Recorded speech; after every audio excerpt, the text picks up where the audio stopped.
எங்கள் ஊர்லலாம் ஒரு தேங்காய் துண்டை சுட்டு எலி பொறிக்குள்ள வைப்பாங்க, எலியை பிடிக்கிறதுக்காக. அந்த தேங்காய் துண்டோடைய வாசத்துக்கு அப்படியே எலி நைஸாக வரும்போது லபக்குன்னு பிடிச்சிப்பிடும் பொறி. தேங்காய் துண்டை வச்சு எலியை பிடிக்கிற மாதிரி தான் இந்த 5000 ரூபாய் பணத்தை கொடுத்து மகளிருடைய வாக்குகளை பிடிப்பதற்கான ப்ரோக்ராம் இது. நவீன ஓட்டுக்கு காசு கொடுக்கும் ப்ரோக்ராம் தான் இந்த 5000 ரூபாய் திட்டம். டாஸ்மார்க்கில் வீரனை விநியோகம் செஞ்சு அந்த குடும்பத்தை குலைச்சி சீரழித்து அந்த பெண்ணுடைய வாழ்க்கையை சீரழித்து விட்டு 5 ஆண்டு காலம் சும்மா இருந்து விட்டு 4.5 ஆண்டு காலம் சும்மா இருந்துட்டு தேர்தலுக்கு சில வாரங்களுக்கு முன்னாடி 5000 ரூபாய் கொடுக்கறதுங்கிறது வாக்குக்கு காசு கொடுக்கறதா இல்லையா? மக்கள் வாழ்க்கைக்கானதா இல்லை வாக்குக்கானதா?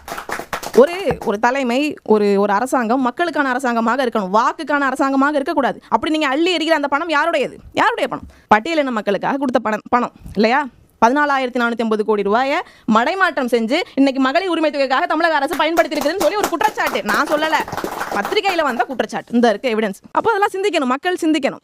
இன்னைக்கு தமிழகத்தில் விடிஞ்செந்திரிச்சா தமிழக மக்கள் போராடுறாங்க, போராட்ட காலத்துக்கு வந்துட்டாங்க. தமிழகத்தில் போராடாத மக்களே இல்லை. தமிழக அரசினுடைய அனைத்து துறை அரசு அதிகாரிகளும் அனைத்து துறை அரசு ஊழியர்களும் இன்னைக்கு வீதியில் இறங்கி போராடுறாங்க. மீனவர்கள் போராடுறாங்க, மாணவர்கள் போராடுறாங்க, போக்குவரத்து துறை போராடுது, மருத்துவர்கள் போராடுறாங்க, செவிலியர்கள் போராடுறாங்க, ஆரம்ப சுகாதார நிலையத்தில் போராட்டம் நடக்குது, மின்வாரிய ஊழியர்கள் போராடுறாங்க. இன்னைக்கு போராடாத ஆளே இல்லை. இவங்களுடைய பிரச்சனையெல்லாம் தீர்க்கிறதுக்கு என்ன வழின்னு நம்ம தமிழக அரசாங்கம்கிட்ட கேட்டோம்னா நிதி இல்லைங்க, காசு இல்லைப்பா அப்படிங்கிறாங்க இல்லையா? அப்போ இவங்களுடைய கோரிக்கையெல்லாம் நிவர்த்தி செய்வதற்கு உங்ககிட்ட நிதி இல்லை, ஆனால் மக்களுக்கு இனாமாக 5000 ரூபாய் கொடுக்கறதுக்கு உங்ககிட்ட நிதி இருக்குது அப்படின்னா எவ்வளோ பெரிய ஏமாற்று இது.